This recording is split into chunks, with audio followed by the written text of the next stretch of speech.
Hey, it's Luke Paints, that miniature painting coach, and we're gonna continue painting. Oh, okay, that's it's actually been quite an interesting time I'm having with this Bretonnian Sorceress.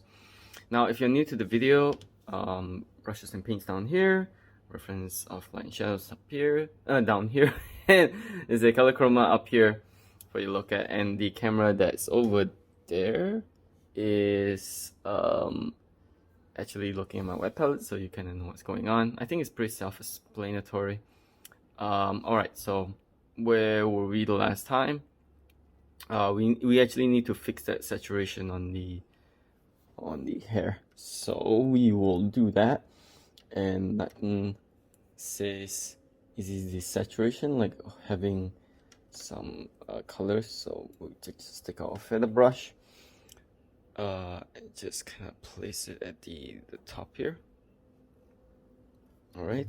Actually, I do need to adjust this camera like so, because it's been getting a little bit difficult for me to be able to see what I'm doing with the camera a little bit too close to my face. I've realized that for the last few videos, it wasn't until I really looked at it to see what was the problem. And so right now, as it is like this, it's definitely a whole lot more easier for me to look at, and I really prefer it this way. So we're just kind of going up here like this, we're kind of dabbing on here. So why are we desaturating the hair? I mean, because as far as I know, the ladies in Bretonnian armies are a lot more blonde. They are brunettes, but I'm not going to paint a brunette. I'm going to paint a blonde, and it's just going to be more fitting with this model because essentially we have all the desaturated colors at the where the light is shining, and then we have the desaturated colors. Sorry, the saturated colors towards the shadows. So desaturated towards the light, saturated towards the shadows, and then we hit into this kind of much more saturated gray area towards the end. So we're going to make sure to blend that all out a little bit more appropriately, like this. Now, perhaps in this video, I'll probably talk a little bit more something about myself rather than talking about the painting bits, because for the most part, I've realized that the narration of what I'm doing in my painting is maybe a little bit too obscure, or can sometimes be a little bit more necessary to break down certain things. So I will just go ahead and dab on over here, and then over here. Okay, so something a little bit about myself. So yeah, I'm from Malaysia, and the last few weeks has been really weird few weeks because in between me trying to learn how to do content creation, particularly because I have not been using social media since 2013 up until August of this year. It's been a pretty tough challenge for me in figuring out how to navigate using the net, and then what interfaces that I need to be using. It's just weird, like, you know, just not being on the net for so long in this way rather.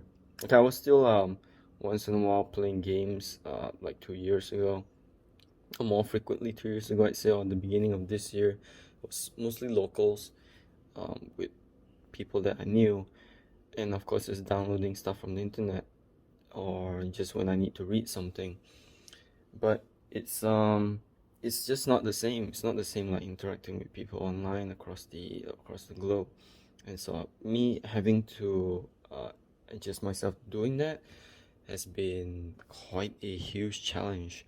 In that, well, first off is the matter of cultural differences, and because I'm Malaysian, right? I'm from Asia.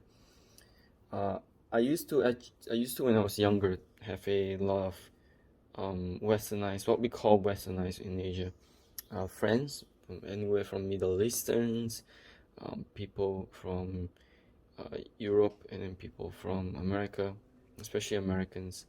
But I've kind of fallen out of that since my hiatus in 2013, and there's good and bad from it, right? Because the good part is that I get to assimilate more with um my my own local customs and traditions, just a little bit, um, to where I'm comfortable with, and I got to help out a lot with the home. I got to really understand a little bit more about my local culture, especially the one to do with my family, and there's just a lot of culture to kind of keep in track with in Asia, especially in Malaysia, where you have Muslims and Chinese and Indians. However, then there's also the issue of, well, okay, now that I'm back on the net, I need to keep in mind all the speaking nuances that people from the West use. And that's been giving me a lot of trouble, I'd say, because it's kind of hard for me to determine what is okay to say and what's not okay to say, because, it seems like, oh, okay, I'm just being polite and just trying to get my ideas across to people, but sometimes I believe people kind of take it in the wrong way, or maybe sometimes I take things in the wrong way. I don't really know if people mean it in one way or another up until I really get to speak to them for a good long while. And because most of the time when speaking to people on social media, there's no video, like unless I actually get into a conference call with them or a video call, it's extremely hard to build a relationship. So we don't really have any idea. I don't really have any idea about what they're trying to say. So I've just been doing my best, being open, as possible with what people are saying, and then just kind of accepting it. So I think at some point I got confused as to why people kind of mistook me for being an arrogant person, or saying that I was trying to coach other people, even though I didn't know what I was talking about, or you know, just some kind of miscommunication going on. So as for my coaching, uh, I mean, given that I've already been doing art for so long, and I've done art workshops, and I've taught people art um, in my spare time, and have had a lot of communication with different artists, because it's pretty important that artists always teach each other something. I've even done game development a little bit before, after college, to kind of teach myself those nuances. So I'm actually pretty like used to teaching and coaching people and them learning to do something. And so I have moments in my life where I've done achievements for myself and other people doing that. However, online there's always that challenge. The challenge comes from, well, first of all, you're not really being in person, so that's one thing. But the other, and that's actually not so much the big issue. I think the issue is mostly a cultural thing, where unless time is spent where I really pay attention and really focus on what the other person is saying, I can't really seem to get a good grasp about what they are thinking of. And that's actually been improving since August, because as of right now, it seems where the people that I speak to, it seems like what they're saying and how they're behaving towards the things that I'm saying are a lot more in correlation. I guess I'm a lot more harmonious.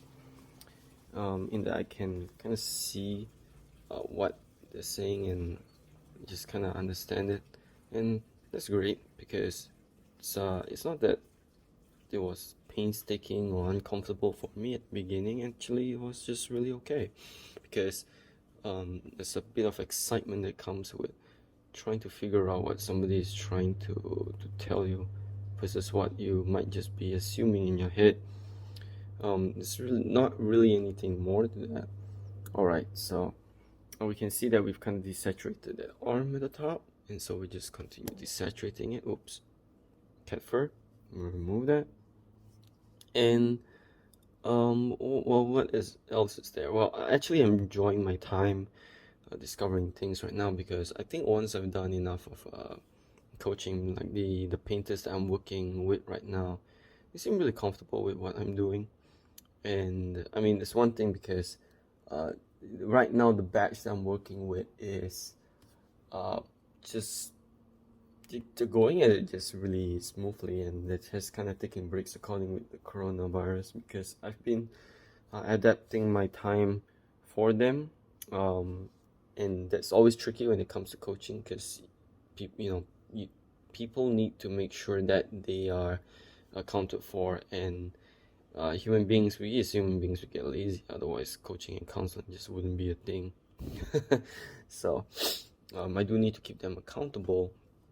And coronavirus has always been tricky because there are times when people just can't really afford the time to do something when, well, I mean, everybody's kind of working from home now, and you're sometimes with your family, things like this. So even my own circumstances where I'm paying artists to judge my work or to improve me, there's moments where, kind of like I pay them.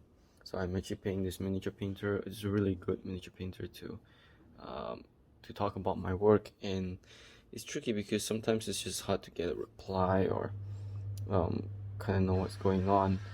And so I mean, it's been like that with even some of the relationships I have with real life. So what I'm saying is that online, me being able to figure out what I'm doing in my communication with people has definitely been a little bit more confusing over the past year, offline. And for online, it's been quite a interesting place to discover what people are actually thinking, because there are moments where people kind of call me out for something in DMs, and I don't even know where it's coming from.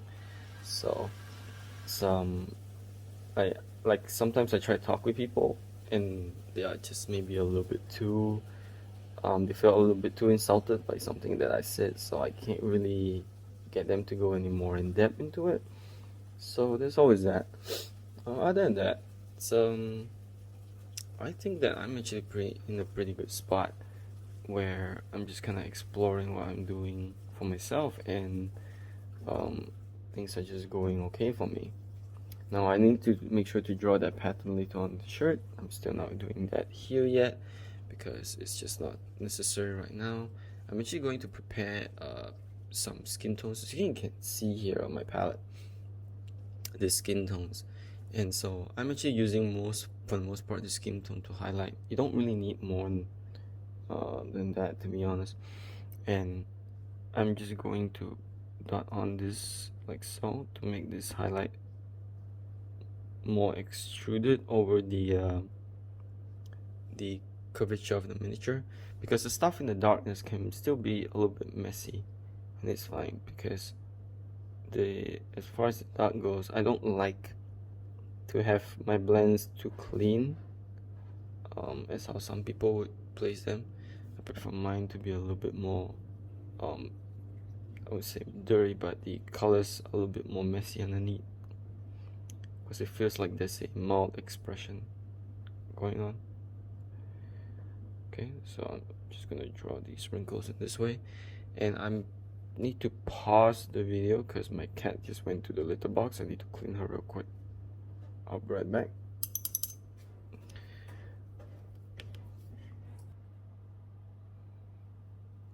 Well, I had to clean my cat for a moment, which is why there's suddenly a shift in this camera.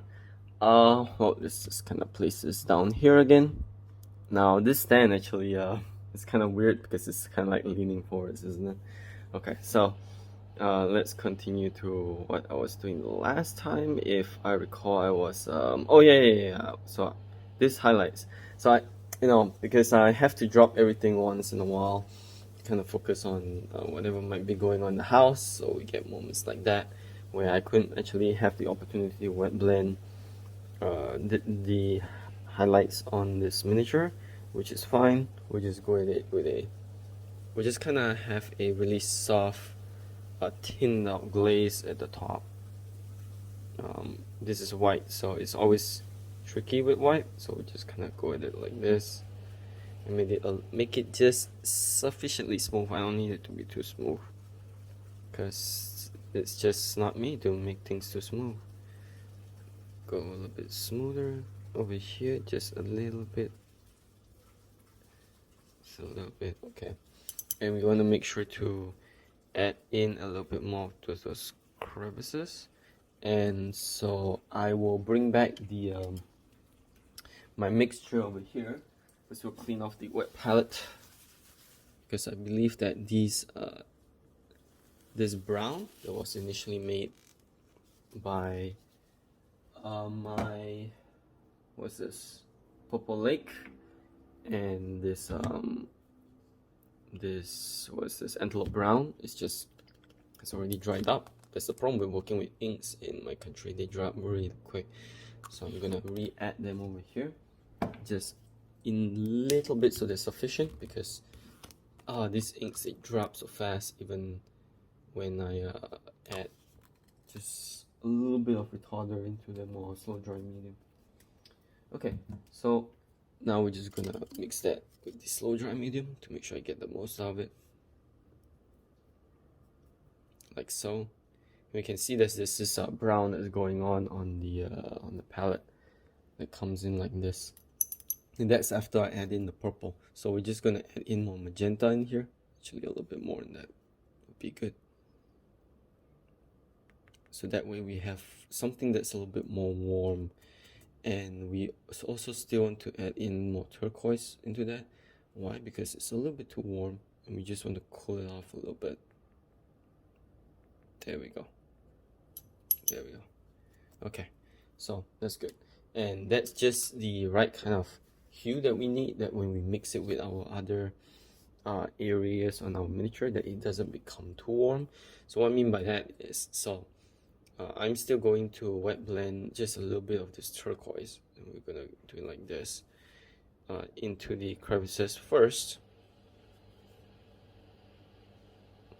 or into the surrounding area, like so. And now, my leg itched for a moment there. We're going to take that that brown that we just kind of put up, and we just kind of dab it onto those parts in between. Okay, so we want to make sure we keep the browns on the green side, which is why we are adding this turquoise, and we are kind of like developing it into the dark, which is why we're adding a lot more turquoise to the sides as well and to the bottom. And later on we will highlight them, so we'll kind of filter on the top with some teal. Okay, so slowly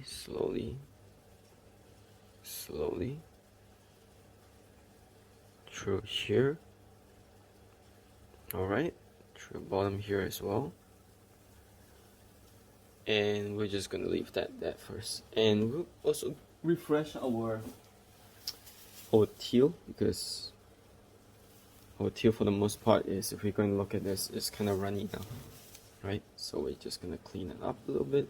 You can't really reactivate too much of our paints, otherwise it's a little bit too contaminated. That paint has been sitting there for, I think, for like 3 weeks now, or almost. So just kind of dab that on there, and then we're gonna go back to our painting. Now where's the there we go. So we're going to take just a little bit of that teal. You don't really need to refresh that primary cyan yet, but just work on this teal like this in really tiny, really small stiples, so that we can get the thinness that we want.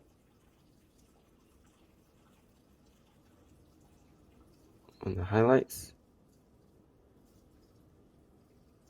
a little bit more,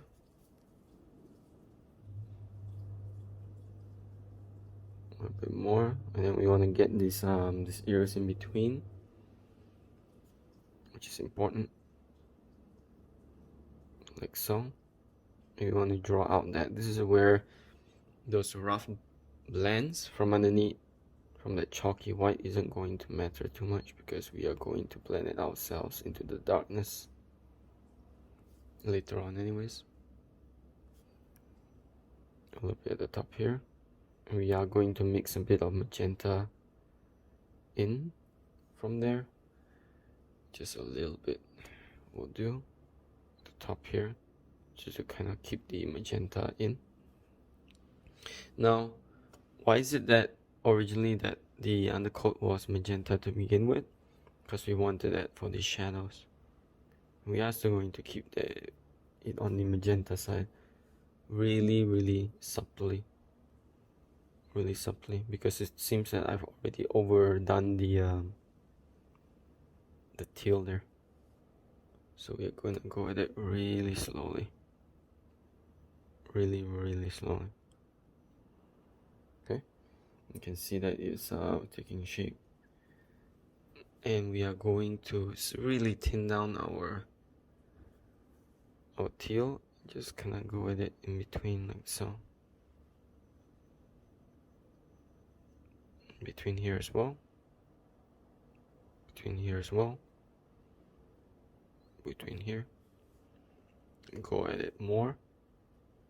This is definitely not as smooth as it could possibly be yet. And then on the other side, we're going to take our skin tones. And then we're going to, oops, it's not thin enough. Just add a little bit of water. Just a little bit. And then we're going to go from this side. From this side. From this side, we're just going to keep going.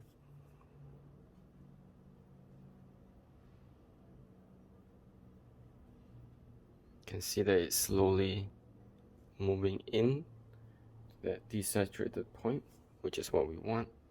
Add a little bit more skin tone over here so that we can contrast that. And now we were going to really properly filter the places that are underneath using this blue that we have made earlier. We're gonna dab it on the top, just like so. And then we're going to clean the darkness a little bit, just to make sure we got that definition is not going to disappear. Just remove just a little bit of it, just enough. Add that teal over here, so we still keep that definition. And then we will get a little bit more skin tone over here. Okay, just sufficiently so it goes into the, so now we get this really interesting shape. Okay, and then over here, because it's still not defined enough, we'll go at it really softly, like this, extra sharp, and make it extra sharp. And then later on, we will actually redefine the sharpness of the edges. You see, I'm actually using this skin tones here really cautiously and really carefully, because defining this part of the gray is the values is really crucial right now, so we can get this into the darkness. Okay, all right, now let's just go ahead and place those inks, those dark inks in this area here.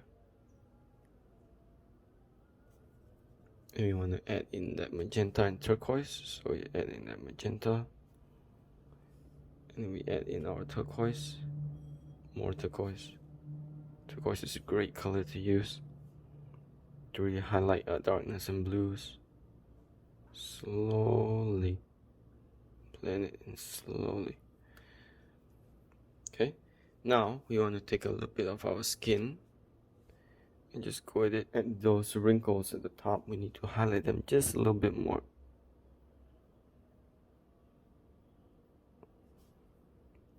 There we go. That's just nice.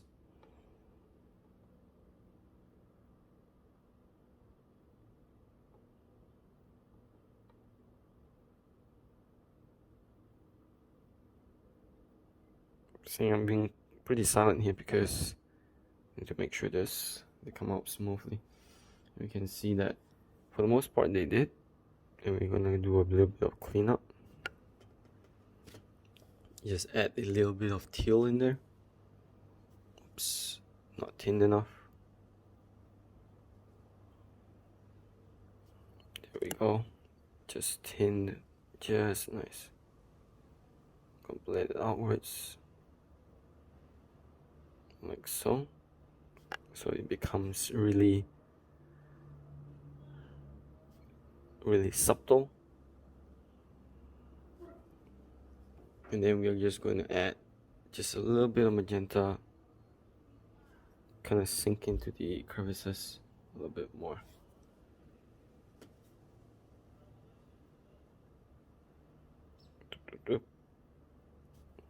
There we go. So its wrinkles pop up a little bit more on towards the darkness. Okay, now what else do we have to add? We'll definitely need to desaturate the area here a little bit more later, but we'll do that. Well, I mean, later. We can focus on the hair now. Oh man, I've been wanting to get to the hair for quite a while. Okay, so first we need to add a little bit more magenta at the bottom here, because it's away, and we want to make sure to add just a little bit of yellow towards the sword. Now, oops, accidentally like hit the whatever was on my table. Okay, now the sword over here, this is not as saturated as it should be, because it just should be a lot more saturated, and so we'll do so, and then this is the undercoat after all. Later on when we put our metals, it will darken it just a little bit. And over here we want to make sure to take a little bit of that yellow and add it to that skin really softly. So taking that yellow, let's zoom into the camera so you guys can see what I'm doing here. So you can see there's a little bit of yellow towards the side over here. Right, so I'm dimming that out into the shadows really softly, and then we are going to add a little bit of skin tone to fade that a little bit more, and we are going to add some turquoise because we want to get the darks back in ever so gently and ever so slightly. Add some more turquoise down here, and we want to blend that into the underneath her neck.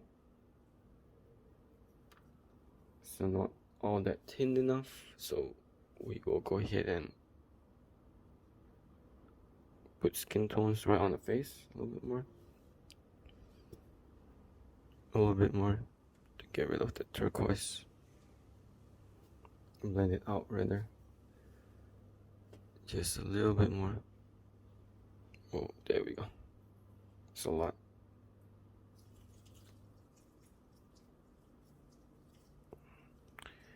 Nice. Just gonna go really softly right now and make sure the facial changes are really soft and subtle while we're bringing back that magenta in. Okay, so we have now that nice little darkness transition, which is a little bit more accurate. And let's just go ahead and add more of the skin tones towards the bottom here. Oops.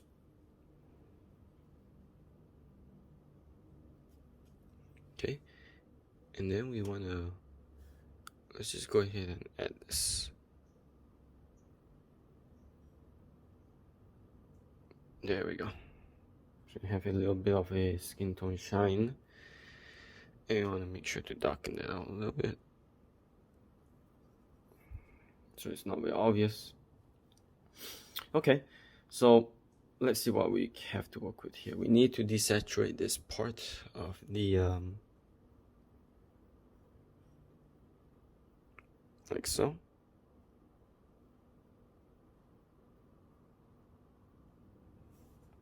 And we'll make sure to continue desaturating it.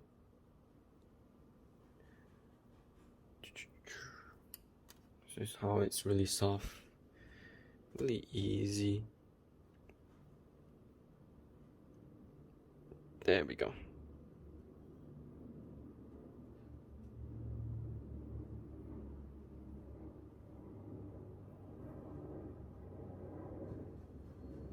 Okay, now we need to make sure to add that terminator. And the terminator is basically imagine a line over here that crosses that makes it look really dark, because this is where the light blends in. So we want to make sure that we want to bring back the magenta in here to make it ridiculously dark, and we want to make sure to define our grays in between. So I'm going to take my ink right here, and well, I mean, we just actually just need a lid, so that you can see that my lid is over there. I'm gonna place it some inks and just dab it. Oh wait, I need to add a little bit of slow dry medium. Just add it like this, really softly. Okay, really softly, and then I'm going to actually darken it by sketching the terminator on, and align that into the wrinkles that we have onto the clothing. Just kind of using the mediums.